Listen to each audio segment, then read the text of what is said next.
এখন শেষ সময় আমরা ব্যাপকভাবে গণসংযোগ করছি। তো আলহামদুলিল্লাহ আমরা যেটা দেখছি যে জনগণের মধ্যে একটা ব্যাপক সাড়া। তার কারণ মানুষ বলছে যে তারা পরিবর্তন চায় এবং তাদের পরিবর্তনের জন্য তারা জামাতকেই চয়েস করছে।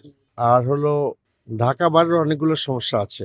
সেজন্য আমি ১২ দফা কর্মসূচি ঢাকা বারোর জন্য আমরা নিয়েছি।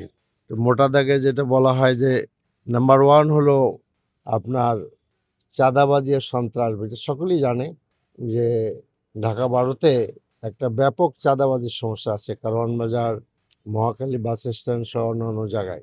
তো আল্লাহ সুযোগ দিলে আমরা এই চাঁদাবাজি, সন্ত্রাস ও দুর্নীতি সবগুলোর বিরুদ্ধে কাজ করতে চাই, লাল কার্ড দেখাতে চাই।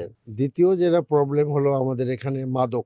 এই মাদকটা আমাদের ২ শ্রেণীর লোকদের ক্ষতিগ্রস্ত করছে। একটা হলো তরুণদের, কোনো ক্ষেত্রে তরুণীরাও এটার মধ্যে ইনভলভ হয়ে পড়েছে। এবং এখানে ঢাকা শহরে অনেক হোটেল-টোটেল আছে, বিভিন্ন জায়গা আছে যেখানে আমাদের তরুণদেরকে ধ্বংস করে দেওয়া হচ্ছে মাদকের মাধ্যমে। তো আরেক শ্রেণী হলো খেটে খাওয়া মানুষ। তারাও এটার মধ্যে ইনভলভ হচ্ছে। So that is the second priority.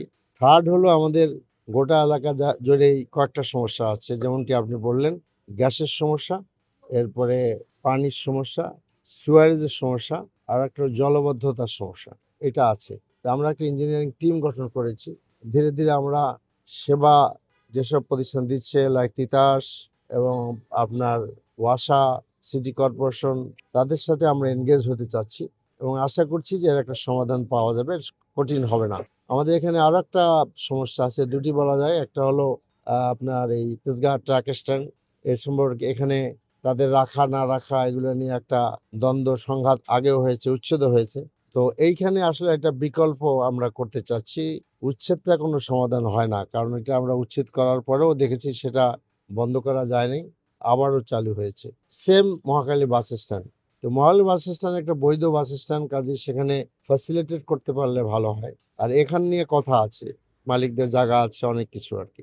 Truck driver এবং বাস ড্রাইভার এদের একটা কমন প্রয়োজন আছে যে যখন তারা এক্সহস্টেড হয়ে আসে বাস ট্রাক চালিয়ে, তখন তাদের একটা গোসলের দরকার হয় এবং বাথরুমের দরকার হয়।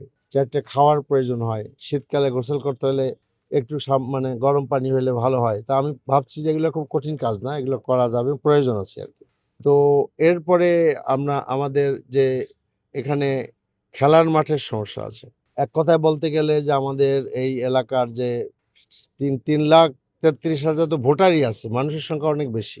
ছেলেমেয়েরা তাদের আপনার খেলার জায়গাটা খুব সীমিত। তো এটা যেগুলা খেলার মাঠ আছে সেগুলাকে আমরা অপটিমাইজ ইউজেস এ নিয়ে আসতে চাই, ইউটিলাইজ করতে চাই।